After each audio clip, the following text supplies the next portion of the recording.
es una plataforma del Comité de Educación de Vega Coop.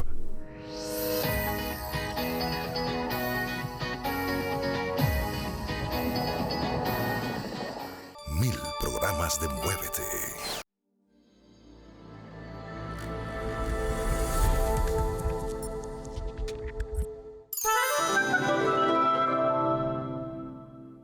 Saludos, bienvenidos y bienvenidas a Pentagrama Libre, el segmento de Muévete que llega a ustedes gracias a Vega Coop. Y el tema de hoy, ¿cuál sería? La Libre de Música de San Juan y el Conservatorio de Música de Puerto Rico son lo mismo. Para aclararnos esa duda que yo sé que muchas personas tienen, nos acompañan dos jóvenes maravillosas, dos músicas, Daimari Cabrera de la Cruz y Saneicha Rivera Díaz. Vamos a comenzar contigo, Daimari. Daimari, cuéntame, ¿en qué grado tú estás? En séptimo grado. ¿Y dónde tú estudias? En la Libre de Música de San Juan. Tú estudias aquí, en la Escuela Libre de Música de San Juan, Ernesto Ramos Antonini. ¿Cuáles son tus expectativas en esta institución educativa? Pues seguir con mi desarrollo en el instrumento que es el oboe, y para poder graduarme de cuarto año y seguir mi carrera como música, claramente con el oboe. O sea que tú quieres hacer carrera cuando te gradúes de cuarto año, hacer carrera, tu profesión quieres hacerla que sea la música. Ay, tu maestra tiene que estar tan orgullosa. ¡Wow, qué alegría! Y entonces, gracias Daimari. Saneicha, te pregunto, háblame un poquito del Conservatorio de Música. ¿Cómo es eso? Porque hay dudas, personas tienen dudas. Bueno, pues el Conservatorio de Música, o el CONSEL, como algunos le decimos, es una universidad de música que ofrece distintos tipos de bachillerato, como en ejecución musical, que es lo que yo estoy haciendo ahora mismo, educación musical, dirección, teatro musical y musicoterapia. ¡Wow! Que muchos ofrecimientos tiene el Conservatorio de Música de Puerto Rico. O sea, para aclararle a nuestra audiencia, la Libre de Música y las Escuelas Libres de Música de San Juan son del Departamento de Educación, pertenecen al Departamento de Educación y son escuelas. Y entonces ya el conservatorio es una universidad. Estamos muy claros, de verdad. Le damos muchísimas gracias a ustedes dos por habernos acompañado. Jóvenes con un gran futuro, ambas. Gracias nuevamente, gracias a ustedes por acompañarnos y entonces pendientes porque vamos a pasar al momento que todo el mundo está esperando, el momento musical de Pentagrama Libre. Gracias a Vega Coop. Aquí Leila Martínez Cabello. Vamos a estar interpretando un buré de George Frederick Handel. Daimari, dámosla.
Nos unimos para brindar servicios a nuestra gente. Somos personas ayudando a personas. Todos tenemos los mismos derechos en beneficios y decisiones. Promovemos el bienestar social y el desarrollo económico en las comunidades. Las tasas de interés más favorables. Distribuimos las riquezas equitativamente, con alta satisfacción de sus miembros. Vivimos y nos reinventamos para ofrecerle lo mejor. Únete y disfruta de nuestra experiencia financiera. Porque todos somos dueños. Vega Coop, de tu lado, siempre.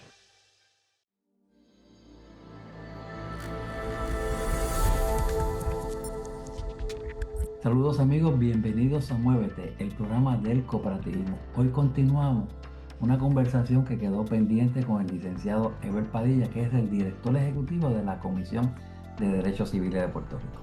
hay dos áreas en nuestra población, dos sectores muy vulnerables, muy vulnerables, y que también tienen su carta de derecho. Uno son los niños y los adultos mayores o las personas mayores de tercera edad, cuarta, quinta, viejos.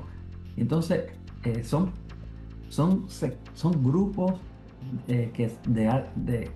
muy vulnerables y que actualmente probablemente sus derechos civiles se están viendo afectados por muchas razones: privación, falta de atención, movilidad, tantas y tantas áreas.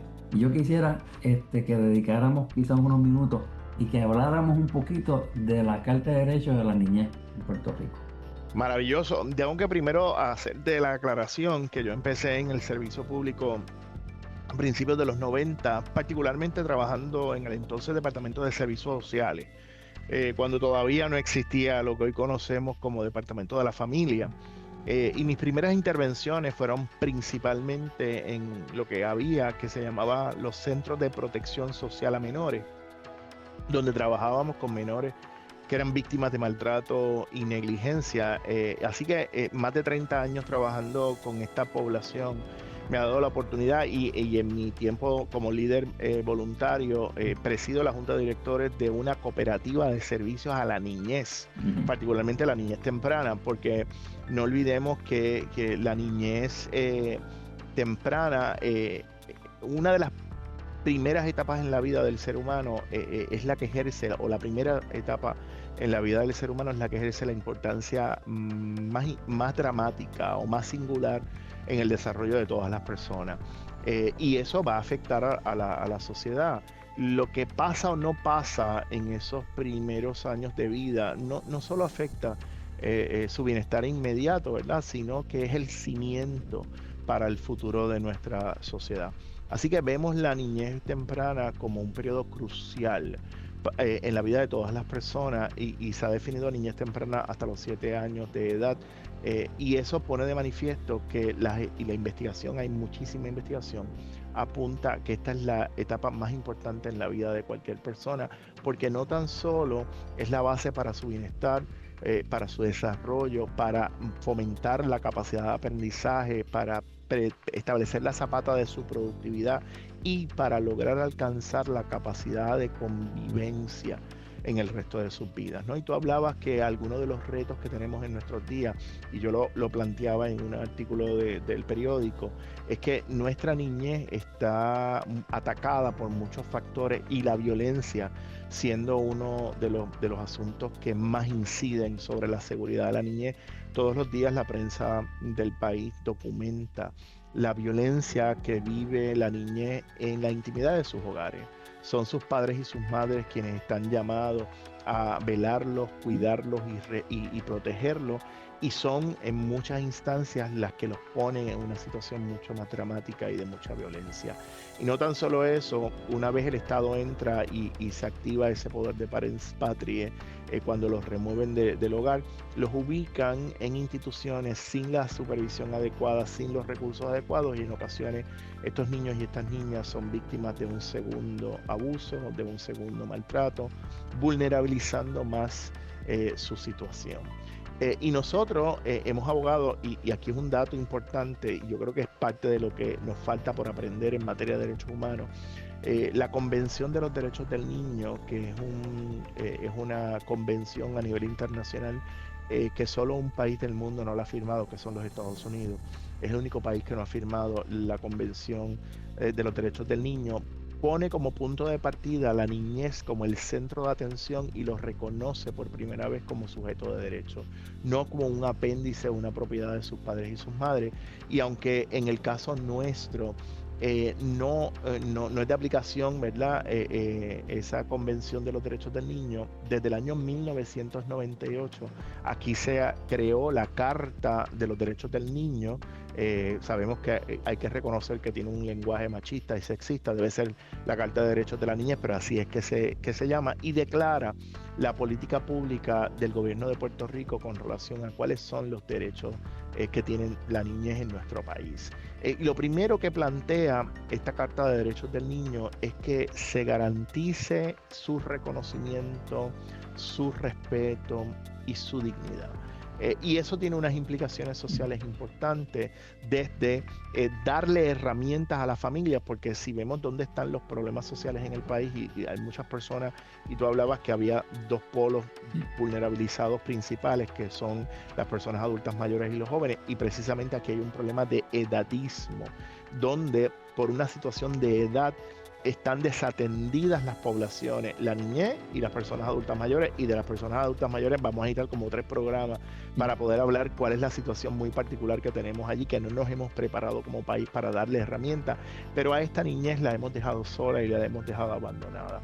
Si bien es cierto, en los Estados Unidos desde la década del 70 se ha desarrollado legislación para proteger los derechos de la niñez, todavía hoy no podemos decir que tenemos un ecosistema que garantice los derechos que tienen todos los niños. Y aquí hubo funcionarios públicos que en el pasado se atrevieron a decir que en Puerto Rico ningún niño se acuesta sin dormir, y aquí la pobreza es dramática.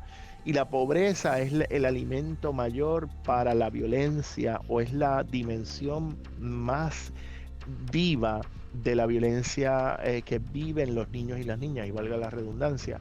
En un equipo de trabajo al que pertenezco, que estamos haciendo un estudio sobre la población que vive en el sur de Puerto Rico, y si hacemos una línea imaginaria desde Yabucoa hasta Añasco, hemos identificado comunidades donde la niñez llega hasta el 72% de la niñez está en niveles de pobreza. Eso significa que hay unas carencias significativas que el Estado no ha desarrollado, porque si vemos el sur, la mayoría de los servicios se concentran en la zona metropolitana, y las oportunidades, no tan solo para esos niños y esas niñas, para esos padres y esas madres.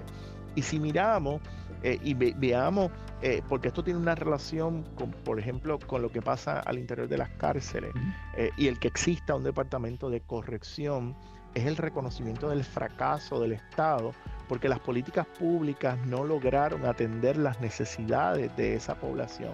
Si miramos el último perfil de la población carcelaria, plantea que el 85% de las personas que están en las cárceles no completaron tan siquiera la escuela superior. Y eso pone una presión importante.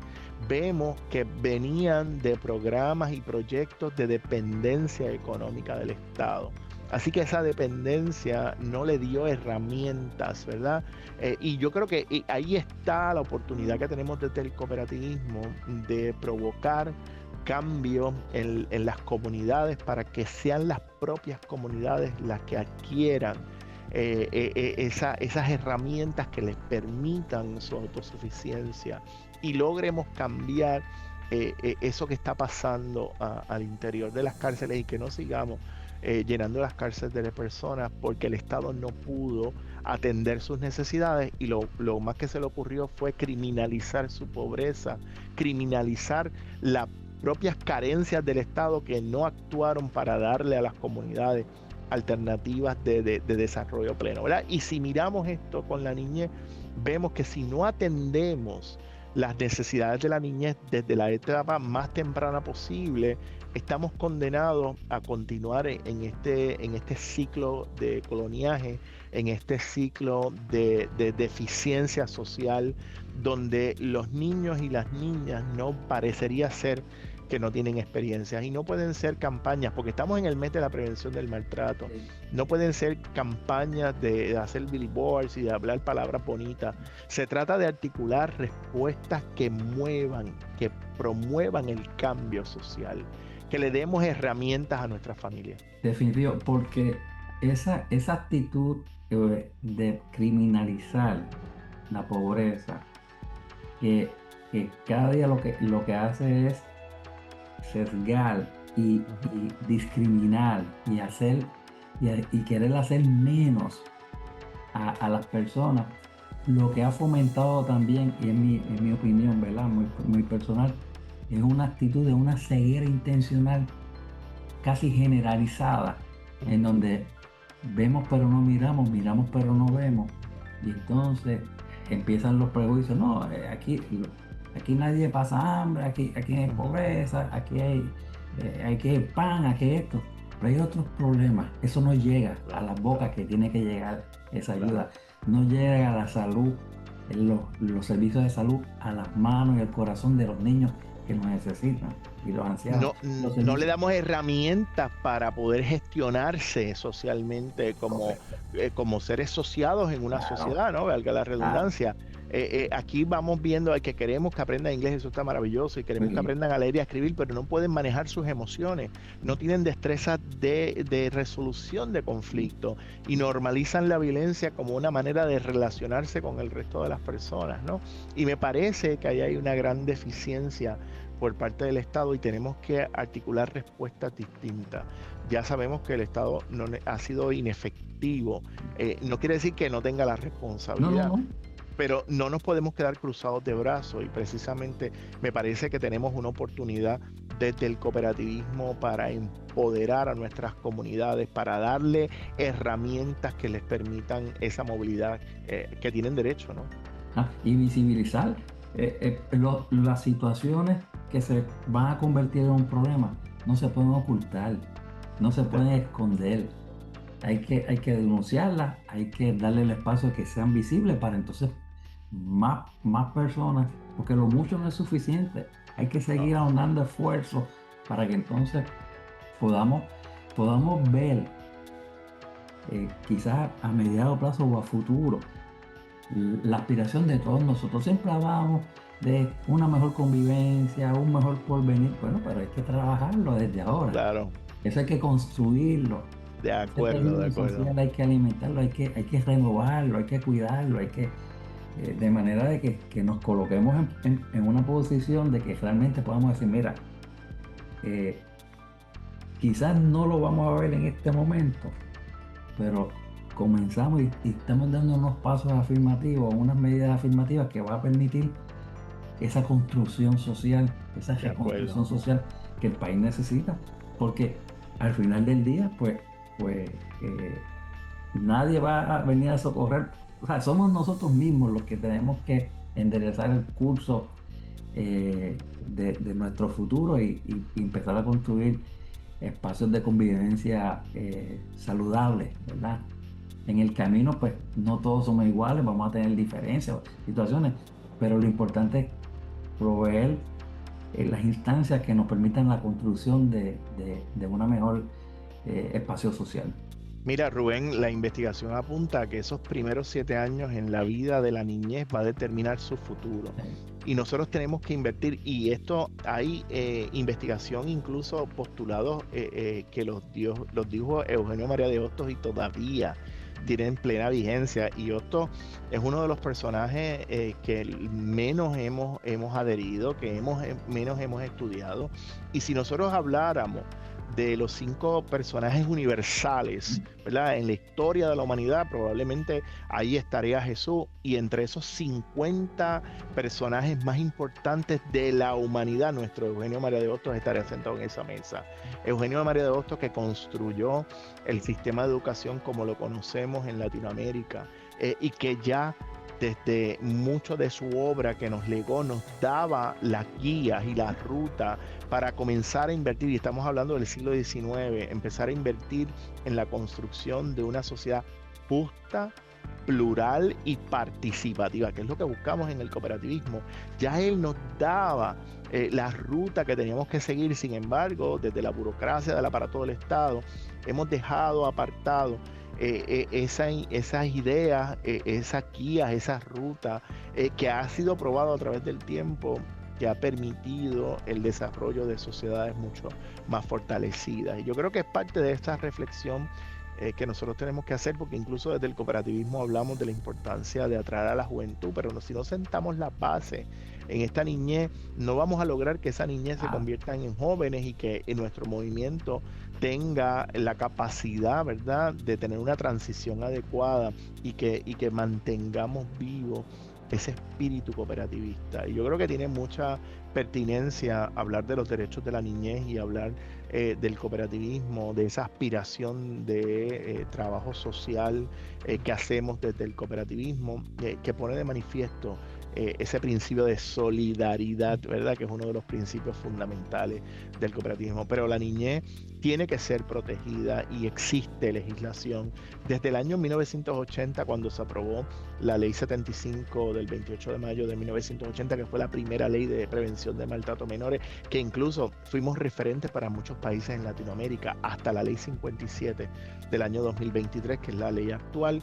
Nosotros hemos establecido políticas públicas que siempre ponen al menor como la estrella polar, como la guía que tenemos que cuidar y proteger y fortalecer. Lo que pasa es que en el camino hay muchos elementos que inciden y que no van a permitir que esos niños y esas niñas reciban todos los derechos que tienen, ¿verdad? Y puedan ejercitar esos derechos. Pero es importante que comencemos a dialogar. Nosotros desde la Comisión de Derechos Civiles tenemos los coloquios con los niños y las niñas, que a través de bailes, cuentos y canciones exponemos a los niños y las niñas a la educación en temas de derechos humanos para que vayan construyendo su propia identidad desde la solidaridad, desde la compasión, desde el reconocimiento y respeto de la dignidad humana, que veamos qué es la diversidad, pero que también aprendamos a hablar de equidad, que también aprendamos a hablar de igualdad de oportunidades desde bien temprano en la vida. La realidad es que no podemos llegar a todos los espacios, pero en todos los espacios que nos invitan tratamos de llegar y tratamos de participar activamente para dejar un legado a esas generaciones, porque yo creo que es un llamado que debemos tener todas las personas en este país, no importa, ¿verdad?, lo que pensemos. Yo creo que tenemos que aportar para el desarrollo de esa sociedad que merecemos, porque siempre hablamos del Puerto Rico que aspiramos, pero es que ya se nos pasó el arroz. Es el Puerto Rico que merecemos, que por qué no lo podemos hacer realidad. Tenemos que levantarnos y reclamar ese Puerto Rico que merecemos. Como decimos también, de igual manera que puertorriqueños nos merecemos, ¿verdad?, disfrutar de la ganancia del progreso, ¿verdad?, porque la hemos construido. Claro, claro. Tenemos que procurar esos espacios y eso que usted, esa afirmación que acabas de hacer en este momento. Hay en una de las publicaciones de ustedes citan a Jacinto Benavente con una expresión bien puntual que dice: en cada niño nace la humanidad. Así mismo. Así mismo. Te agradezco, Ever, por esta... A la orden. Me quedé con ganas de seguir conversando y hablar de los derechos de la niñez. Esto es un pie forzado. Simplemente vamos a estar conversando. Te invito a que podamos con todo desarrollar otras conversaciones. Con todo el gusto. Desde la Comisión de Derechos Civiles de Puerto Rico. Una puertorriqueña, una persona que tenga inquietud, que quiera comunicarse con la comisión, ¿a dónde se debe dirigir? Mira, nosotros, aunque somos una agencia pequeñita, comenzamos a ofrecer servicios desde las 7:30 de la mañana hasta las 5:30 de la tarde de forma ininterrumpida, así que aquí no cerramos al mediodía. Pueden comunicarse al 764-8686. Tenemos la capacidad de recibir hasta 25 llamadas a la misma vez, así que no debe estar ocupado el teléfono si llaman. Nos pueden buscar en las redes sociales a través de Facebook y de Instagram. Pueden buscar nuestro canal en YouTube. Tenemos un canal en YouTube donde hay unos documentales importantes. Pueden ir a la página de la Comisión de Derechos Civiles, incluso al pie de la página hay material informativo, hay un Instituto de Educación y Promoción de los Derechos Humanos, hay un calendario de actividades. Todas las actividades son libres de costo, todas las personas pueden ir, eso no está cerrado a nadie. Si hay alguna persona que interese conocer información sobre algún tema, todo el material que nosotros tenemos lo hacemos disponible a todas las personas para que lo utilicen, porque nosotros creemos en la socialización del conocimiento y en la importancia de que con los recursos del Estado podamos facilitar ese proceso de aprendizaje para que las comunidades puedan reclamar sus derechos. Así que hay muchas maneras de contactarnos. Les invito a que escriban en su buscador Comisión de Derechos Civiles y les va a llegar a la comisión.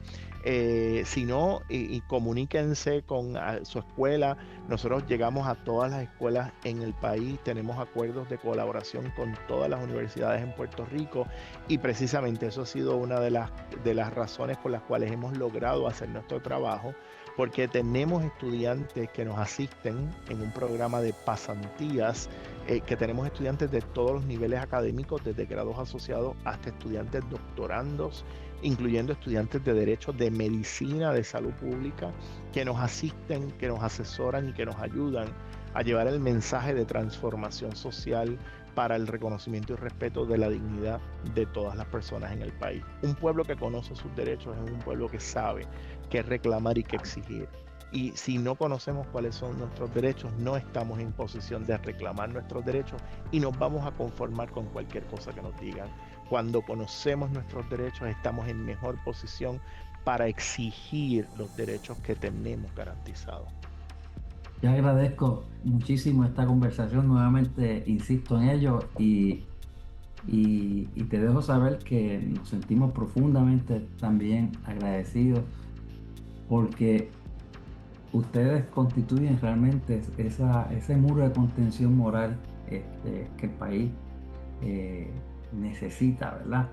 En la construcción de instancias que permitan una mejor convivencia para todos los puertorriqueños. Así que vaya mi afecto, mi saludo y mi invitación para que nos conectemos nuevamente y coordinemos para continuar conversando sobre un tema tan importante para todos los puertorriqueños. Y mi agradecimiento por la oportunidad, por esta ventana de oportunidades y me reitero a la disposición donde quiera que se hable de reconocimiento y respeto de la dignidad humana, allá vamos a estar para buscar construir ese Puerto Rico que merecemos. Gracias y nos vemos pronto. Claro que sí. A ustedes amigos nos estaremos dando cita en la próxima edición de Muévete, el programa del cooperativismo. Hasta luego.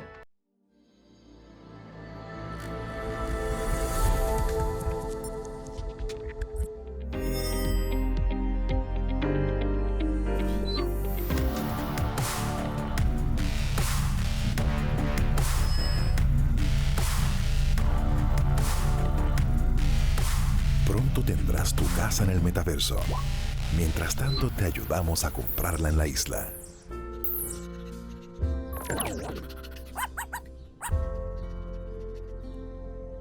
Vega Coop, de tu lado siempre. Los altos intereses de las tarjetas de crédito y los pagos mensuales de tus préstamos te agobian. Vega Coop cuenta con los mejores intereses hipotecarios para poder consolidar esas deudas. Recuerda que con los intereses que rindes en esas hipotecas, puedes tener un beneficio en esas planillas. Llámanos al 915-0030 para poder ayudarte con ese pago mensual.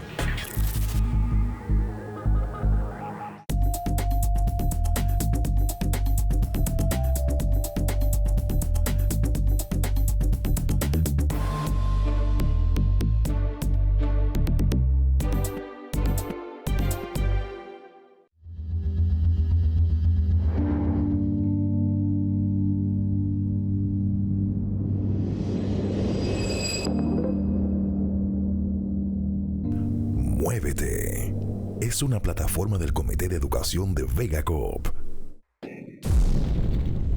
Produce Here and Now para Vega Coop.